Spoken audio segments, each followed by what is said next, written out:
नगांव जिले के कठिया तली इलाके में पिछले 1 महीने से लोगों की नींद उड़ी हुई है। वजह है बड़े बड़े झुंड में आने वाले जंगली हाथी। हर साल धान कटाई के मौसम में ये हाथी जंगल से निकलकर गांवों में घुस आते हैं, लेकिन इस बार हालात और भी गंभीर हैं। इस साल करीब 200 से ज्यादा हाथियों का झुंड खेतों में घुसा और धान, मक्का, दाल और सब्जियों को भारी नुकसान पहुंचाया। इतना ही नहीं, कई घरों को भी नुकसान हुआ है।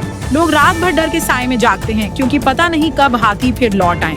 আমাৰ ইয়াত কালি ৰাতি আহি আমাৰ ঘৰ দৰ যি আছিলে সব ভাঙিছে। আজিৰ পৰা প্ৰায় 2 মাহ মান আগত হাতীৰ এটা জাক প্ৰায় 2-300 মান হাতী আছে, লগত পোৱালি ছোৱালী লৈ সিহঁতে আহি পেলাই ইয়াত আমাৰ ধান খেতি আছিলে, তাৰে ধান খেতি চেতি খাই এতিয়া সেইবিলাক শেষ হ'ল। এতিয়া আমি মাকৈ অলপ লগাইছোঁ, লগতে তিতা কেৰেলা, মিঠালাও সেইবিলাক খেতি কৰিছোঁ। তাকো এতিয়া আহি পেলাই সিহঁতে ৰাতি মানে কি সন্ধিয়া হ'লে সিহঁতে সোমাই আহে, আহি পেলাই আমাৰ এই শস্যবিলাক খাই আছে।